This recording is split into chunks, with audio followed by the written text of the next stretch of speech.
Welcome to the deep dive. Today, we're going to Paris, but we're going to skip the Eiffel Tower selfies and romantic cliches because Yeah. we're going on a quest to uncover the unexpected Paris, the city that surprises and delights even those seasoned travelers. Right. And we've got a fantastic guide for this adventure, the Love to Visit France newsletter. Ooh. It's a treasure trove of curated articles and insider tips that'll have you saying ooh la la before you can say bonjour. So think about your dream trip to Paris. Okay. What's your first thought besides croissants? Realistically, Right. it's got to be, is it safe? Yeah. We all want to feel secure, especially in a city as bustling and iconic as Paris. You're spot on, and our newsletter doesn't sugarcoat things. It gets right to the point saying Paris is generally safe, but let's be real, Yeah. it's a major city, so vigilance is key, especially around those tourist hotspots where, let's face it, we all end up. It's those crowded areas like the Champs-Élysées or the area around the Louvre that can attract pickpockets, and we're Yeah. not just talking about the stereotypical artful dodger. Right. The newsletter mentions a scam where helpful strangers might accidentally spill something on you, creating a distraction, while an accomplice swipes your valuables. Oh, okay, that's sneaky. Like a scene straight out of a spy movie. Mm. So how do we outsmart these Parisian tricksters? It's all about being aware. Distribute your cash and cards, keep your bag close to your body, and if someone bumps into you, check your belongings immediately. Okay. And here's a pro tip. Those friendship bracelet sellers. Politely decline. It's often employed to distract you while someone else picks your pocket. So we're talking street smarts Parisian style. Mm-hmm. Now, once we've mastered the art of outsmarting pickpockets, we need a fun way to explore, right? Of course. And our newsletter has just the ticket, the Big Bus Paris tour. It's a classic for a reason. Yeah. Imagine yourself on an open-top double-decker bus cruising past iconic landmarks like the Louvre, the Moulin Rouge, the Eiffel Tower. Mhm. You get the thrill of sightseeing without the stress of navigating the metro or worrying about getting lost. Plus, you get that wind in your hair freedom to soak in the Parisian vibe. Exactly. Okay, but everyone and their Instagram feed hits those big name spots. Right. What about something a little more off the beaten path? This is where things get truly unexpected. Okay. The newsletter recommends Sainte-Chapelle, a 13th century Gothic chapel that's more like a jewel box than a building. Really? Think about this. You step inside, Yeah. and suddenly you're surrounded by walls that shimmer with light, as if 1,000 jewels have been poured into the glass. Wow. Those soaring stained glass windows tell stories of biblical scenes, bathing the entire chapel in a kaleidoscope of colors. Whoa. Okay, I'm getting chills just imagining it. It's incredible. And the newsletter has a pro tip. Yeah. Visit on a sunny day because when the sunlight streams through those windows, pure magic. Oh, it's breathtaking. It's a perfect example of how timing can transform your experience. Absolutely. Now, if we want to experience authentic Paris, let's move from visual delights to culinary ones. Okay. Have you ever wandered through a Parisian food market? Many times. Oh, tell me everything. Imagine strolling through a bustling marketplace filled with colorful stalls overflowing with fresh produce. Okay. Think pyramids of plump strawberries, wheels of creamy brie cheese, and crusty baguettes still warm from the oven. But here's what makes it truly special. Okay. Look closer and you'll find baskets piled high with boudin noir, a traditional blood sausage that's a Parisian staple. Boudin noir. It might sound adventurous, but it's a taste of history, a recipe passed down through generations. Oh, wow. A reminder that beneath the city's modern facade, the heart of Paris beats with ancient rhythms. Okay, that's a side of Paris I wouldn't have expected. Boudin noir. Ah, I'm adding it to my culinary bucket list. It's like you're saying, to really understand a city, you have to taste it. Exactly. It's all about immersing yourself in the sensory experience. Speaking of sensory experiences, the newsletter throws two very different but equally intriguing options our way.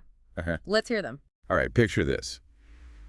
For the chocoholic in all of us, there's the Salon du Chocolat, an annual festival dedicated entirely to chocolate. Oh my gosh. Imagine rows upon rows of artisan chocolatiers showcasing their most decadent creations. Oh. Okay. Truffles, bonbons, chocolate sculptures. Wow. You name it, they've got it. Really? Like Willy Wonka's factory come to life. Whoa, now that's what I call a sugar rush. But what about option number 2? Something for those of us who crave a view with our sweet treats. Well, instead of battling the crowds for that iconic Eiffel Tower view, why not take it in from a Parisian rooftop? Imagine sipping a glass of wine as the sun sets over the city, casting a golden glow on the Seine and the rooftops below.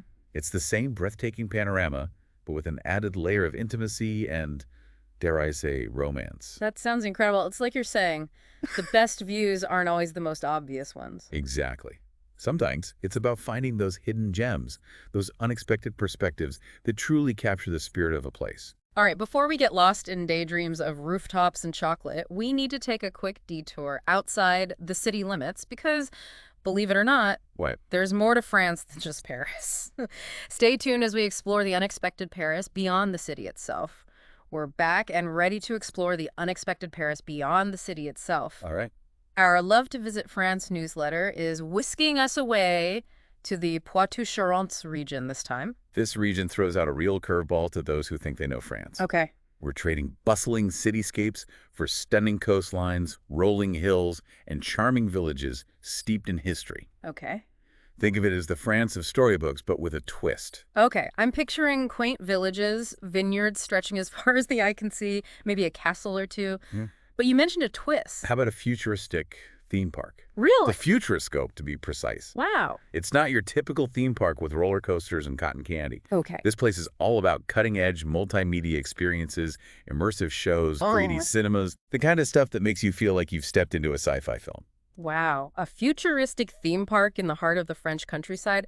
That's not what I expected. It's like they've taken the charm of old-world France and blasted it into the future. Exactly, and it's right on brand for Poitou-Charentes. Yeah. You've got the beautiful Ile de Ré, known for its salt marshes and charming villages with whitewashed houses and blue shutters. Okay. Then there's La Rochelle, a historic port city with a fascinating maritime past. Uh-huh. And Cognac, yes, that Cognac, where you can visit the vineyards and distilleries that produce the world-famous brandy. Okay. I'm officially adding Poitou-Charentes to my must-visit list. It's got that perfect blend of history, nature, and surprisingly, futurism. But before we book our tickets, let's go back to the Love to Visit France newsletter. Okay. I'm always on the lookout for those little details that make a trip truly memorable. Well, get ready for this one. Okay. The newsletter shared a captivating tidbit from social media about the Château de Milande in the Dordogne region.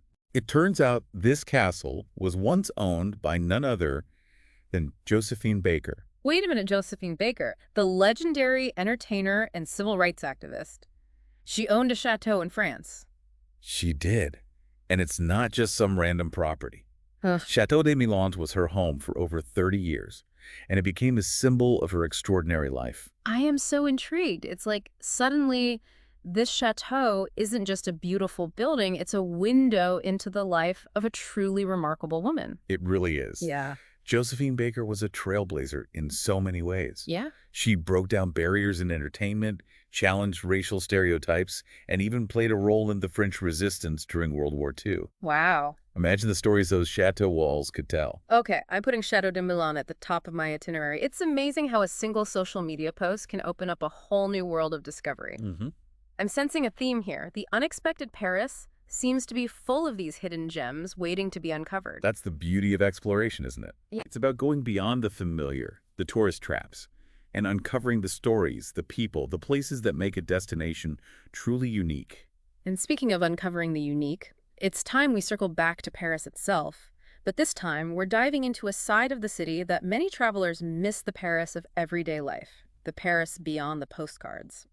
All right, we're back in Paris, but this time we're ditching the tourist map and diving into the heart of Parisian life. You know, the Paris beyond the Eiffel Tower selfies and the fancy restaurants. Because, let's face it, experiencing a city like a local is all about embracing the everyday moments, the little details that make it truly special. Absolutely. It's about finding the rhythm of the city, understanding how Parisians navigate their lives, and discovering the hidden gems that tourists often miss. And our Love to Visit France newsletter has a knack for uncovering those gems, doesn't it?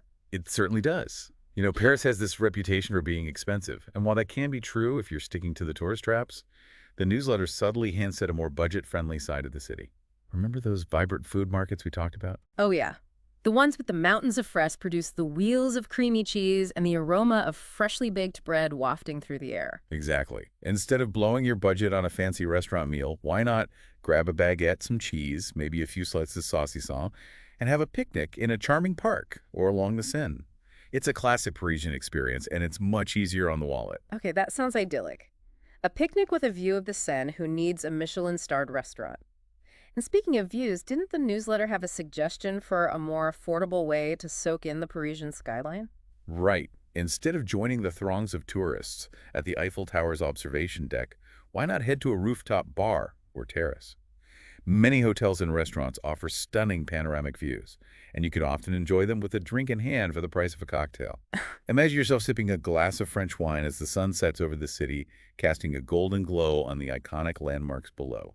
It's the same breathtaking vista, but with a more intimate and relaxed atmosphere. Now, that's what I call a Parisian sunset experience. And it's not just about saving money, it's about finding those hidden gems that offer a different perspective, a chance to see the city through the eyes of a local nightus. But what about transportation? How do Parisians actually get around? Well, the metro is a classic, and it's incredibly efficient for getting from point A to point B. But to truly experience the city like a Parisian, you've got to try the Velib bike-sharing program. Imagine cruising along the Seine on a sunny afternoon, the wind in your hair, the city unfolding before you. It's a fantastic way to explore at your own pace, discover hidden alleyways, and stumble upon charming cafes and boutiques that you might otherwise miss. I love that. It's like you're saying to understand a city, you have to walk its streets, or in this case, bike them. Well, But let's be real, even with the best transportation, navigating a foreign city can be intimidating. Any tips from the Love to Visit France newsletter on how to blend in and avoid those awkward tourist moments? while the newsletter doesn't have a specific etiquette guide, it emphasizes the importance of embracing the Parisian art vivre. The art of living Parisians value politeness and respect. So a few basic phrases like bonjour, merci, and s'il vous plaît will go a long way. And don't be afraid to ask for help if you need it. Parisians might have a reputation for being aloof, but many are happy to assist if you approach them with a smile and a friendly demeanor. So basically, channel your inner Parisian, be polite, be curious, and don't be afraid to dive headfirst into the city's unique rhythm. But before we wrap up our Parisian adventure, we need to circle back to one final detail. Remember that intriguing tidbit about Josephine Baker's Chateau de Millant? I'm still reeling from the fact that she, a Black American woman, owned a chateau in France, especially during a time when racial prejudice was rampant. It's a story that deserves to be told and retold. Josephine Baker was more than just a talented entertainer. She was a symbol of resilience, a champion for civil rights, and a true iconoclast who defied expectations and shattered stereotypes. And her chateau, well, it became a reflection of her extraordinary life and her unwavering commitment to equality. You know, it's fascinating how a single detail, a social media post about a chateau, can lead us down such a captivating path. We started with a travel newsletter and ended up uncovering a story that speaks volumes about history, culture, and the power of the human spirit. That's the beauty of the deep dive, isn't it? It's about connecting the dots, exploring the unexpected, and uncovering those hidden layers that make a destination truly come alive. Well said. So, as we bid farewell to the unexpected Paris, we leave you with this final thought. Whether you're drawn to the iconic landmarks, the hidden gems, or the everyday moments that make Paris so captivating, remember to embrace the journey, the unexpected discoveries, and the stories that unfold along the way. After all, as they say, Paris is always a good idea